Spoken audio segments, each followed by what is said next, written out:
بسم اللہ الرحمن الرحیم الحمدللہ رب العالمین اللہم صلی وسلم وبارک علی نبینا محمد وعلی آلہ واصحابہ اجمعین اما بعد۔ باب بیان ما يدل علی صحت العلت، علت کے صحیح ہونے پر جن اسباب اور جن امور کے ذریعے سے دلیل قائم ہوتی ہے اس کا بیان۔ علت کے صحیح ہونے پر، علت کی صحت پر جن اسباب اور جن امور کے ذریعے سے استدلال کیا جاتا ہے ان کا بیان۔ وجملته ان العلة لا بد من الدلالة على صحته، خلاصہ کلام یہ ہے کہ علت ایک شرعی امر ہے، لہذا اس کے صحیح ہونے پر دلیل کا ہونا بھی ضروری ہے۔ لأن العلة شرعیۃ کما ان الحکم شرعی، جیسے کہ حکم شرعی ایک شرعی چیز ہے تو حکم بھی دلیل کے ذریعے سے ثابت ہوتا ہے، ویسے علت کی صحت پر دلیل کا ہونا ضروری ہے۔ وَكَمَا لَا بُدَّ مِنَ الدَّلَالَةِ عَلَى الْحُكْمِ فَكَذَلِكَ لَا بُدَّ مِنَ الدَّلَالَةِ عَلَى الْعِلَّةِ، جیسے کہ حکم پر دلیل کا ہونا ضروری ہے تو علت پر بھی دلیل کا ہونا ضروری ہے۔ جیسے حکم پر دلیل کا ہونا ضروری تو علت پر بھی دلیل کا ہونا ضروری ہے۔ والذی يدل على صحت العلت شیئان، علت کے صحیح ہونے پر دو چیزوں کے ذریعے سے استدلال کیا جاتا ہے، اصل و استنباط۔ علت کے صحیح ہونے پر دو امر اور دو چیزوں کے ذریعے سے استدلال کیا جاتا ہے، اصل اور استنباط۔ یعنی علت کا صحیح ہونا کبھی تو قرآن و سنت اور اجماع سے معلوم ہوتا ہے، کس سے معلوم ہوتا ہے؟ اور کبھی علت کا صحیح ہونا قیاس و استنباط کے ذریعے سے معلوم ہوتا ہے کہ یہ علت صحیح ہے۔ یہ علت صحیح ہے کیسے پتہ چلتا ہے؟ قیاس و استنباط سے اور اصل سے، قرآن و سنت اور اجماع سے۔ فَأَمَّا الْأَصْلُ فَهُوَ قَوْلُ اللَّهِ عَزَّ وَجَلَّ وَقَوْلُ رَسُولِهِ صلی اللہ علیہ وسلم وَأَفْعَالُهُ وَإِجْمَاعُ الْأُمَّةِ، اصل میں اللہ تعالیٰ کا فرمان، رسول اللہ صلی اللہ علیہ وسلم کے ارشادات اور آپ صلی اللہ علیہ وسلم کے افعال اور اجماع امت، یہ چیزیں کہ ان کے ذریعے سے ہم علت کے صحیح ہونے کو پہچان سکتے ہیں، معلوم کر سکتے ہیں۔ فَأَمَّا قَوْلُ اللَّهِ عَزَّ وَجَلَّ وَقَوْلُ رَسُولِهِ صلی اللہ علیہ وسلم فَدَلَالَتُهُمَا مِنْ وَجْهَيْنِ، اللہ اور اللہ کے رسول صلی اللہ علیہ وسلم کے فرامین علت پر دو اعتبار سے علت کے صحیح ہونے کو بتاتے۔ احدہما من جہت النطق، ان میں سے ایک ذریعہ ہے نطق اور دوسرا ذریعہ ہے من جہت الفحوى والمفہوم، مفہوم میں کلام کے ذریعے سے بھی علت کا صحیح ہونا معلوم، چاہے وہ قرآن کا مفہوم ہو، سنت کا مفہوم ہو، اس کے ذریعے سے بھی علت کا صحیح ہونا معلوم۔ تو قرآن و سنت کا منطوق اور قرآن و سنت کا مفہوم، ان دونوں کے ذریعے سے پتہ چلتا ہے کہ فلانا علت صحیح ہے اور فلانا علت فاسد ہے۔ اب مثال دے رہے ہیں، قرآن اور سنت کے منطوق کے ذریعے سے علت کے صحیح ہونے پر جو استدلال کیا جاتا ہے، فَمِنْ وُجُوهٍ، اس کی کچھ صورتیں ہیں، کچھ قسمیں ہیں۔ فَأَمَّا دَلَالَتُهُمَا مِنْ جِهَةِ النُّطْقِ فَمِنْ وُجُوهٍ، قرآن و سنت کے منطوق کے ذریعے سے علت کے صحیح ہونے پر جو استدلال کیا جاتا ہے اس کی کچھ قسمیں ہیں، بعضها اجلا من بعض، ان میں سے بعض مراتب کے اعتبار سے دوسرے کے مقابلے میں اعلیٰ ہے، فائق ہے۔ فاجلاها ما صرح فيه بلفظ التعلیل، قرآن و سنت کے منطوق کے ذریعے سے علت کا ثبوت، اس کی سب سے اعلیٰ اور افضل صورت، سب سے اعلیٰ صورت، ممتاز صورت کون سی ہے؟ ما صرح فیہ بلفظ التعلیل، لفظ تعلیل کے ذریعے سے صراحتاً علت معلوم ہے۔ کس کے ذریعے سے؟ لفظ تعلیل، پیچھے بات آئی تھی نا، کہ لکے لاللہ وغیرہ، لاجلی، یہ سب کیا ہے؟ لام تعلیل، یہ سب کیا ہے؟ الفاظ تعلیل ہے۔ تو الفاظ تعلیل کے ذریعے سے اگر قرآن کے منطوق میں اور سنت کے منطوق میں علت پتہ چلتی ہے تو اس کو کیا کہیں گے ہم؟ علت کی اعلیٰ صورت۔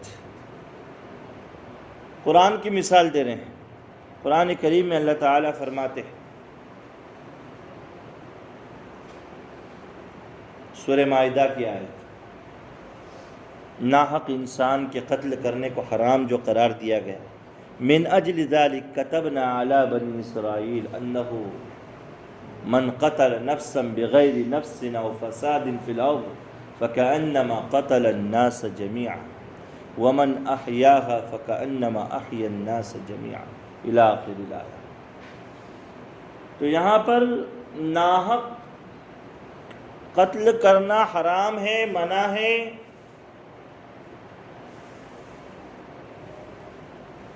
جس کو قرآن کریم کے منطوق نے بیان کیا ہے۔ کس نے بیان کیا ہے؟ اور کس سے بیان کیا؟ لفظ تعلیل کے ذریعے، من اجل ذالک، اسی وجہ سے۔ من اجل ذالک کا ترجمہ آپ کیا کرتے ہیں؟ اسی وجہ سے۔ بات سمجھے؟ تو یہ ہوئی نا علت کے صحیح، علت صحیح ہے، جو علت بیان کی جا رہی ہے کہ اسی وجہ سے بنی اسرائیل پر ہم نے قتل کو حرام کیا، کہ جو کوئی کسی نفس کو بغیر گناہ اور اثم کے قتل کرے گا تو اس نے پوری انسانیت کو قتل کر دیا، یہ کہا گیا۔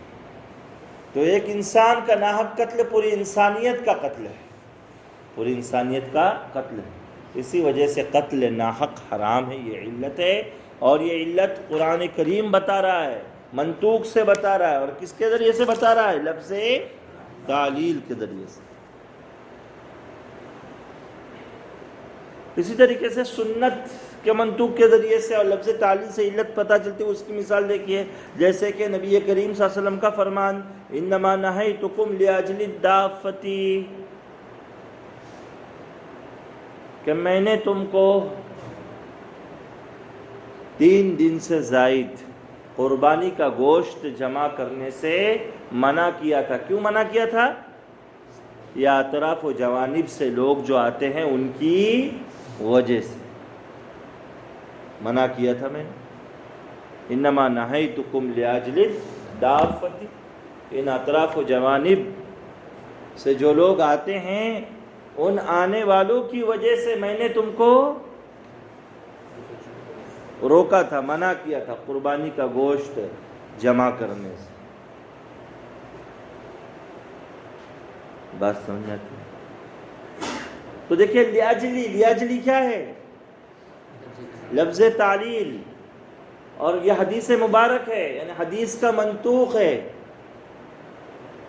تو قربانی کا گوشت ابتداء اسلام میں 3 دن سے زائد جو جمع کرنا منع تھا، یہ حکم تھا اس وقت، اور اس حکم کی علت لاجل الدافہ ہے نا، علت لفظ تعلیل کے ذریعے سے سنت کے منطوق کے ذریعے پتہ چل رہا ہے، اگرچہ یہ حکم منسوخ ہے، لیکن ایک مثال پیش۔ اسی طریقے سے دوسری مثال، انما جعل الاستئذان من اجل البصر، من اجلی کیا ہے؟ لفظ تعلیل کیا ہے؟ اور یہ حدیث مبارک ہے، یعنی سنت کا منطوق ہے، کسی کے گھر میں جاؤ تو پہلے اجازت مانگنے کا حکم دیا گیا. کیوں حکم دیا گیا؟ من اجل البصر، نگاہوں کی حفاظت کی وجہ سے. تو من اجل البصر یہ علت ہے، اور علت کس سے واضح ہو رہی ہے؟ سنت کے منطوق اور لفظ تعلیل کے ذریعے سے. اور ایک مثال دے رہے حدیث پاک سے، اَيَنْقُصُ الرُّطَبُ إِذَا يَبِسَ فَقِيلَ نَعَمْ فَقَالَ فَلَا إِذًا أَيْ مِنْ أَجْلِ فَهَذَا صَرِيحٌ فِي التَّعْلِيلِ. نبی کریم صلی اللہ علیہ وسلم کا فرمان ہے کہ آپ صلی اللہ علیہ وسلم نے آنے والے صحابی سے پوچھا، ایک صحابی رضی اللہ تعالیٰ نے نبی کریم صلی اللہ علیہ وسلم سے سوال پوچھا کہ تر کھجوریں خشک کھجوروں کے بدلے میں بیچ سکتے ہیں؟ رطب کہتے ہیں تر کھجور، گیلی اور ابھی تازہ کھجور بالکل، اور تمر کہتے ہیں سوکھی ہوئی کھجور. تو تر کھجور خشک کھجور کے بدلے میں، جس کو تمر کہتے ہیں، خشک کھجور کو بیچ سکتے ہیں؟ آپ صلی اللہ علیہ وسلم نے ان سے سوال کیا، اَيَنْقُصُ الرُّطَبُ إِذَا يَبِسَ، کہ تازہ کھجوریں، گیلی کھجوریں جب سوکھ جاتی ہے تو کیا وزن میں وہ کم ہو جاتی ہے؟ ظاہر سی بات ہے سکڑ جائے گی تو وزن میں کیا ہوگی؟ کم ہی ہوگی. فقیل نعم، جواب دیا گیا جی ہاں. فقال، تو آپ صلی اللہ علیہ وسلم نے فرمایا فلا اذن. تو فلا اذن یہ لفظ تعلیل ہے، سنت کا لفظ ہے، منطوق سنت. اور علت کے صحیح ہونے پر منطوق سنت میں لفظ تعلیل کے ذریعے سے علت قائم ہوگی. فہذا صریح فی التعلیل، بیان علت کے باب میں یہ بالکل صریح ہے. کیا ہے؟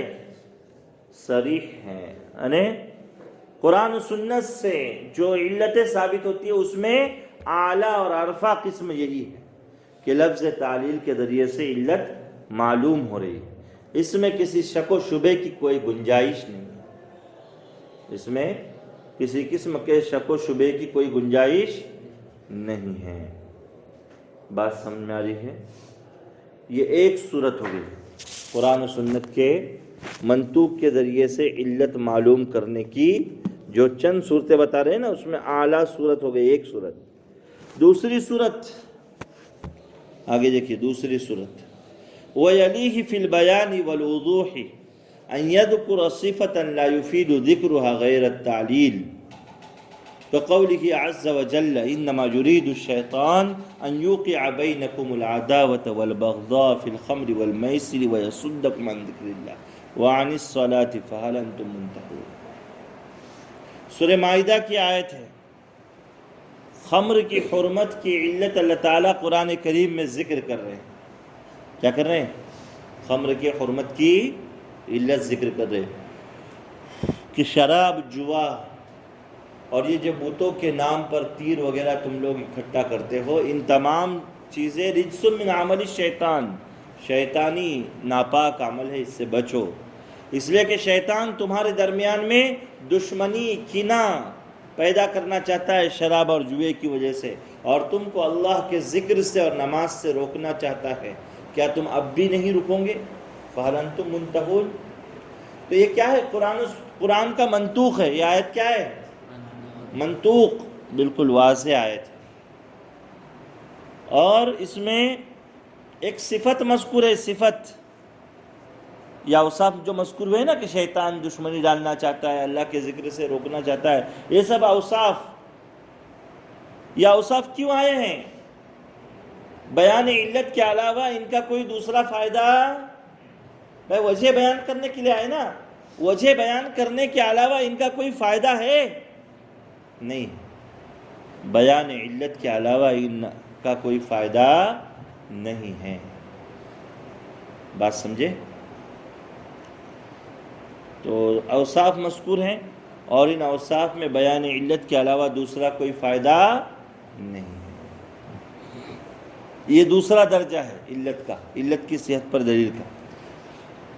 اسی دوسرے درجے کی ایک اور مثال دیکھیے. جیسے کہ نبی کریم صلی اللہ علیہ وسلم نے دم استحاضہ کے بارے میں فرمایا انہ دم عرق، کہ ایک رگ کے پھٹنے کی وجہ سے خون آتا ہے. حیض کا خون تو قار رحم سے نکلتا ہے، نفاس کا خون وہیں سے نکلتا ہے، لیکن استحاضہ ایک رگ کے پھٹنے کا خون ہے، اس لیے استحاضے کی حالت میں عورت کو یہ حکم ہے کہ نماز کا وقت شروع ہونے کے بعد وہ پاکی حاصل کرے، یعنی غسل وغیرہ کر لے، بدن کو دھو لے، شرمگاہ وغیرہ پر کپڑا باندھ دے، اور اس کے بعد وضو وغیرہ کرے گی وہ، تو ایک وضو سے ایک فرض نماز اور جتنی چاہے نوافل اور قرآن کی تلاوت وغیرہ وہ کر سکتی ہے۔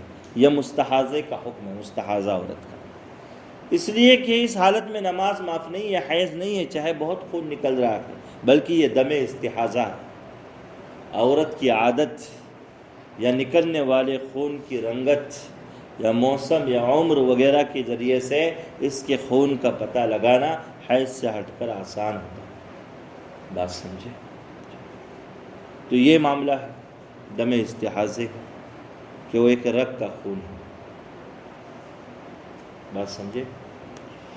تو انہو دم عرقن حدیث کا منطوق ہے، لفظ تعلیل نہیں ہے یہاں، بلکہ کیا ہے؟